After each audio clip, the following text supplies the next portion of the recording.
नमस्कार दोस्तों, फार्मा की इस क्लास में आपका हार्दिक स्वागत है सभी लोगों का। तो दोस्तों, मैं आज का टॉपिक जो आपको बताऊंगा वो बताऊंगा एंटी माइक्रोबियल ड्रग्स। कहने का मतलब जो माइक्रोब के अगेंस्ट एक्शन दिखाए। इसको कई क्लासिफिकेशन में बांटा गया है।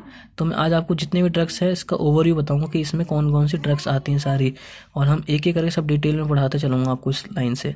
तो जो इसको कई स्ट्रक्चर के बेस पे बांटा गया। पहला आता है केमिकल स्ट्रक्चर, जिसमें आपका आता है सल्फोनामाइड्स एंड रिलेटेड ड्रग्स।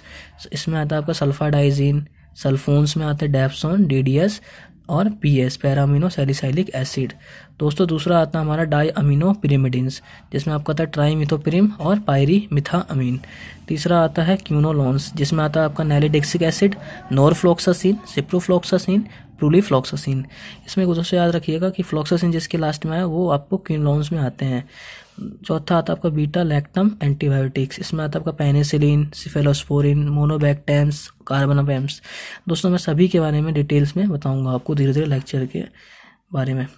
फिर आता है आपका पांचवा टेट्रासाइक्लिन। टेट्रासाइक्लिन में आपका आता है ऑक्सी टेट्रासाइक्लिन और डॉक्सीसाइक्लिन। दोस्तों, याद रखिएगा जिसके लास्ट में साइक्लिन होता है उसको टेट्रासाइक्लिन में वो आता है ग्रुप में। नाइट्रोबेंजीन डेरिवेटिव में आता है आपका क्लोरमफेनिकोल। इसके बाद दोस्तों आता है आपका अमीनोग्लाइकोसाइड्स। अमीनोग्लाइकोसाइड्स में आता है स्ट्रेप्टोमाइसिन, जेंटामाइसिन, एमिकेसिन, नियोमाइसिन। दोस्तों, याद रखना होगा आपको कि मैक्रोलाइड में आपको आता है अरिथ्रोमाइसिन, क्लेरिथ्रोमाइसिन, एजिथ्रोमाइसिन। नॉर्मली एजिथ्रोमाइसिन बहुत यूज होता है आपको देखा हो थ्रोट इन्फेक्शन वगैरह में। तो इसमें कंफ्यूज मत होइएगा, क्योंकि इसमें मैं ट्रिक इसमें क्या है कि एक्चुअली क्या है, दोनों में माइसिन माइसिन लग रहा है, तो आप कंफ्यूज हो जाएंगे। इसलिए तो थोड़ा सा इसको ध्यान रखिएगा अमीनोग्लाइकोसाइड और मैक्रोलाइड में। फिर आता है आपका लिंकोसमाइड एंटीबायोटिक। इसमें आता है आपका लिंकोमाइसिन, क्लिंडामाइसिन। उसके बाद दूसरा आता है आपका ग्लाइकोपेप्टाइड एंटीबायोटिक्स। इसमें आता है वेंकोमाइसिन, टियोकोप्लानिन। उसके बाद ऑक्सोजोलिडिनोन आता है, उसमें लिंजोलिड आता है आपका। फिर आपका नेक्स्ट आता है पॉलीपेप्टाइड। इसमें आता है पॉलीमैक्सिन बी, कोलिस्टीन, बेसिट्रेसिन। इसका नाम भी सुना होगा आपने बेसिट्रेसिन का, टायरोथ्रेसिन। इसको जैसे याद रखिएगा सीबीटी आप लोग पेपर भी देते होंगे, सीबीटी कंप्यूटर बेस्ड टेस्ट। उसके बाद आपका आता है नाइट्रोफुरान। नाइट्रोफुरान में आपका आता है नाइट्रोफुरान में आपका आता है नाइट्रोफुरनटोइन और फुराजुलिडोन। उसके बाद दोस्तों आता है नाइट्रोइमिडाजोल्स। इसमें आता है आपका मेट्रोनिडाजोल और टिनिडाजोल एक्सेट्रा, और भी आते हैं कई सारे। फिर आता है आपका निकोटिनिक एसिड डेरिवेटिव। इसमें आता है आपका आइसोनियाजाइड, पायराजिनामाइड, इथेनोमाइड। आइसोनियाजाइड तो आपने सुना होगा दोस्तों, एंटी ट्यूबरकुलर ड्रग है। उसके बाद पॉलिन एंटीबायोटिक्स में आता है आपका निस्टैटिन, एम्फोटेरिसिन बी और हेमाइसिन। उसके बाद आता है आपका एजोल डेरिवेटिव में आता है, इसमें एजोल लगता है लास्ट में, माइकोनाजोल, क्लोट्रिमाजोल, कीटोकोनाजोल और फ्लूकोनाजोल। और उसके बाद अदर्स में कुछ ड्रग्स हैं, रिफेम्पिसिन है, साइक्लोसेरिन है, ग्रीशियोफुल्विन है, स्पेक्टिनोमाइसिन है, थायासिटाजोन है। दोस्तों, ये जो है आपकी क्लासिफिकेशन एंटी माइक्रोबियल के हिसाब से, इसमें ही कई सारे छटे हुए हैं, तो अलग अलग क्लासिफिकेशन के हिसाब से मैं आपको बताता रहूँगा। उसके बाद मैंने आपको बताया था ना कि आज मैं सिर्फ एंटी माइक्रोबियल की ओवरव्यू बताऊंगा। तो उसमें हमारा जो मैकेनिज्म ऑफ एक्शन आता है उसमें आता है इनहिबिट सेल वॉल सिंथेसिस। कहने का मतलब जो सेल वॉल सिंथेसिस को इनहिबिट करते हैं बैक्टीरिया की, तो उसमें आता है आपका पेनिसिलिन आता है, सेफेलोस्पोरिन आता है, बेसिट्रेसिन आता है, साइक्लोसेरिन आता है, वेंकोमाइसिन आता है। दोस्तों, ये आपको याद आ रहा होगा, पेनिसिलिन, साइक्लोसेरिन ये भी एंटीबायोटिक होते हैं। तो इसमें ये जो होते हैं पेनिसिलिन, बीटा लैक्टम एंटीबायोटिक होते हैं। और ये अदर्स में भी आते हैं, कुछ पॉलीपेप्टाइड में भी आते हैं। तो दूसरा आता है आपका cause leakage from cell membrane.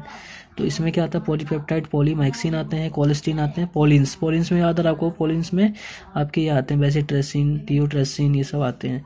तीसरा आता है आपका इनहिबिट प्रोटीन सिंथेसिस, जो प्रोटीन सिंथेसिस को इनहिबिट करते हैं, जैसे टेट्रासाइक्लिन हो गया, क्लोरमफेनिकोल हो गया, उसमें अरिथ्रोमाइसिन हो गया, क्लिंडामाइसिन हो गया, लिंजोलिड। दोस्तों, ये अरिथ्रोमाइसिन, क्लिंडामाइसिन ये आपके मैक्रोलाइड एंटीबायोटिक में आते हैं, याद आ रहा होगा आपको, है ना। इसमें ECT से जो ECA। चौथा आता है आपका cause misreading of mRNA code and affect permeability जो होता है, उसमें आता है अमीनोग्लाइकोसाइड्स में आपका आता है स्ट्रेप्टोमाइसिन और आपके जेंटामाइसिन हो गए, ये सब हो गए, है ना। उसके बाद दोस्तों आता है इनहिबिट डीएनए गायरेज, जो डीएनए गायरेज एंजाइम को इनहिबिट करते हैं। इसमें आता है फ्लोरोक्विनोलोन, सिप्रोफ्लॉक्सासिन, नोरफ्लॉक्सासिन, प्रोलिफ्लॉक्सासिन एक्सेट्रा जो होते हैं। उसके बाद आता है आपका छठा इंटरफेयर विद डीएनए फंक्शन, जो डीएनए फंक्शन के साथ इंटरफेयर करते हैं, रिफेम्पिन आता है उसमें। और सातवां आता है डीएनए सिंथेसिस के साथ जो इनहिबिट करते हैं।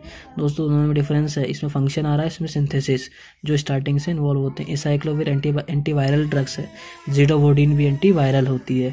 फिर आता है आपका इंटरमीडिएट मेटाबॉलिज्म, इसमें आता है सल्फोनामाइड, पास, सल्फोन्स और मेट्रोनिडाज़ोल।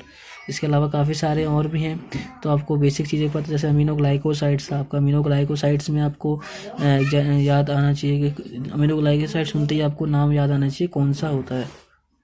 दोस्तों यहाँ पे देखेंगे हम अगला types of organism against which primary active होते हैं। इसमें 5 टाइप के होते हैं, एंटीबैक्टीरियल, एंटीफंगल, एंटीवायरल, एंटीप्रोटोजोअल और एंटी हेलमेंटिक। एंटीबैक्टीरियल में देखेंगे, इसमें आता है आपका पेनिसिलिन, अमीनोग्लाइकोसाइड्स, अरिथ्रोमाइसिन, फ्लोरोक्विनोलोन्स। दोस्तों फ्लोरोक्विनोलोन से आपको याद रहा होगा सिप्रोफ्लॉक्सासिन, नॉरफ्लॉक्सासिन, ये सब लीवोफ्लॉक्सासिन, ये सारे आते हैं। फिर आता है आपका एंटीफंगल में आता है ग्रीसियोफुल्विन, एम्फोटेरिसिन बी, कीटोकोनाजोल। फिर एंटीवायरल में आपका आता है एसाइक्लोविर, अमेंटाडीन। उसके बाद एंटी प्रोटोजोल में आता है क्लोरोक्विन, पायरीमिथामीन। उसके बाद एंटी हेलमेंथिक में आता है मेबेडाजोल, पायरेंटेल और डीसी डाइथाइल कार्बोजीन। उसके बाद दोस्तों अगला चलते हैं स्पेक्ट्रम एक्टिविटी में देखते हैं। ये नॉर्मली एंटीबायोटिक्स के लिए होता है नैरो और ब्रॉड स्पेक्ट्रम। पीएससी से याद रखिएगा इसको, पेनिसिलिन जी, स्ट्रेप्टोमाइसिन और एरिथ्रोमाइसिन। इसमें आता है आपको टेट्रासाइक्लिन और क्लोरमफेनिकोल। इसके बाद हम देखेंगे टाइप्स ऑफ एक्शन, बैक्टीरियोस्टैटिक और बैक्टीरिसाइडल। अगर आपको इन दोनों डिफरेंस नहीं पता तो मैं एक बार दोबारा बता देता हूँ। ऐसी ड्रग्स जो बैक्टीरिया के ग्रोथ को कम कर देती है उसको बैक्टीरियोस्टैटिक कहते हैं, जो उसको मार देती है उसको बैक्टीरिसाइडल कहते हैं। तो इसमें कुछ एग्जांपल है, सल्फोनामाइड, अरिथ्रोमाइसिन, टेट्रासाइक्लिन, लिंजोलिड, क्लोरामफेनिकोल और इथामब्यूटोल। इसमें आता है आपका पेनिसिलिन हो गया, सेफेलोस्पोरिन हो गया, अमीनोग्लाइकोसाइड, सिप्रोफ्लॉक्सासिन, पॉलीपेप्टाइड्स, मेट्रोनिडाज़ोल, पायराजीनामाइड, ये सारे इसमें क्या आते हैं, बैक्टीरिसाइडल में आते हैं। उसके बाद एंटीबायोटिक किससे ऑब्टेन की जाती है, वो कुछ एग्जांपल है, फंजाई से, बैक्टीरिया से और एक्टिनोमाइसिड से। तो इसमें फंजाई में पेनिसिलिन आता है, ग्रीसियोफुल्विन आता है, सेफेलोस्पोरिन आता है। उसके बाद बैक्टीरिया में आता है एजिट्रोनॉन और बेसिट्रेसिन। उसके बाद उसमें आपका आता है एक्टिनोमाइसिड्स में अमीनोग्लाइकोसाइड्स, मैक्रोलाइड्स, टेट्रासाइक्लिन और क्लोरमफेनिकोल। दोस्तों ये मैं बता देता हूँ आपको कि ये हमारा ये जनरल एस्पेक्ट था जो एंटी माइक्रोबियल के बारे में। मैं इसके बारे में आपको डिटेल में हर एक के बारे में बताऊंगा, हर एक अलग अलग लेक्चर में। तो ये एक ब्रीफ ओवरव्यू था कि हमें क्या क्या पढ़ना है इस पूरे इसके अंदर, एंटी माइक्रोबियल के अंदर। तो काफ़ी सारी चीज़ें हैं। हमारा चैनल देखने के लिए आपका बहुत बहुत धन्यवाद दोस्तों, और ऐसे ही बने रहिए। तब तक के धन्यवाद।